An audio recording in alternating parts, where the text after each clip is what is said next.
Olá, Prof. Tayá, português de um jeito descomplicado. Pessoal, hoje o assunto são os 4 porquês.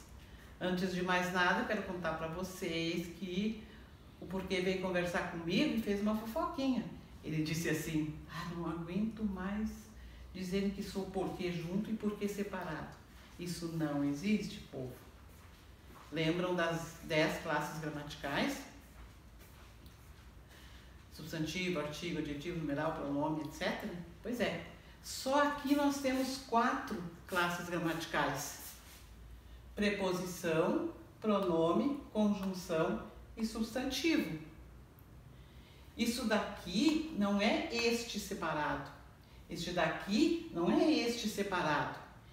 Da mesma forma, este não é isso aqui junto e nem este é isso daqui junto.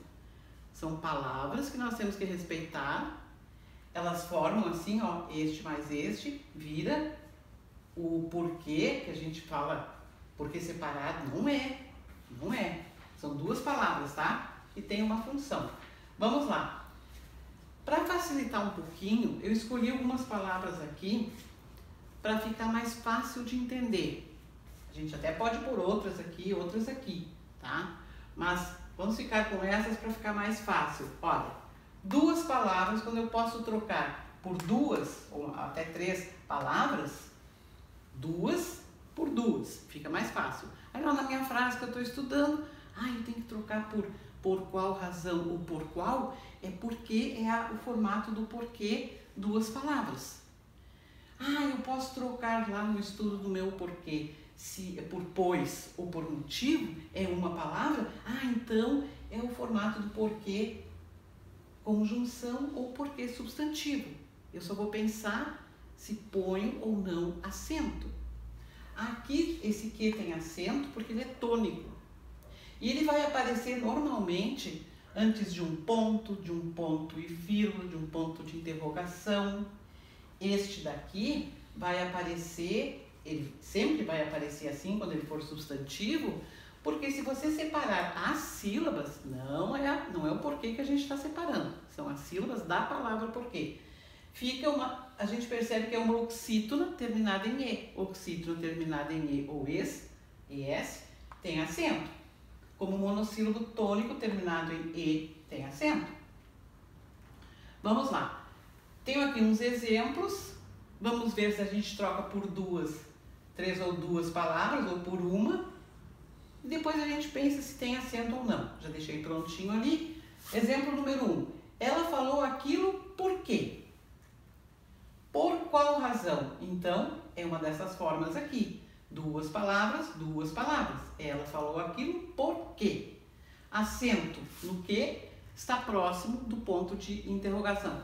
Vamos imaginar assim, fazer uma brincadeira, que o que dá uma burdoada no ponto, ou no ponto e vírgula, ou no ponto de interrogação, e leva um acento circunflexo. As escolas, porque passei, estavam fechadas. As escolas, por quais, plural, gente, por quais passei, por quais. 2 palavras, então é uma dessas formas aqui. Resta saber se é com acento ou sem acento. Sem acento, por quê? Fica longe de ponto e vírgula, ponto de interrogação. Terceiro exemplo. Por que não atendeste? Por que não atendeste? Por qual razão não atendeste? 2 palavras, sem acento, longe de pontuação. 4º exemplo. Custo a acreditar por quê? O mundo é assim. Aqui eu tenho uma pausa bem significativa, ponto e vírgula, o que deu uma burdoada, então eu substituo por 2 palavras ou até 3 aqui, por qual razão, então é este formato de 2 palavras. Custo a acreditar por quê, acento circunflexo, deu uma burdoada no ponto e vírgula, o mundo é assim. 5º exemplo, cheguei atrasada porque o carro quebrou, isso porque bem rapidinho, né? Cheguei atrasada porque o carro quebrou. Cheguei atrasada, pois, uma palavra, não tem acento nenhum. Maria não veio porque não quis. Maria não veio, pois não quis. Uma palavra. 7º exemplo, quais foram os porquês da confusão? Quais foram os porquês da confusão? O artigo aqui está determinando o substantivo porquês. Então, vai motivo. Quais foram os motivos da confusão? Uma palavra com acento, que é o substantivo. Estudaste os famosos porquês? Novamente, estudaste os famosos motivos? Uma palavra com acento. Espero que vocês tenham entendido. Pratiquem desta forma que vai ficar mais legal. Um abraço e até a próxima aula.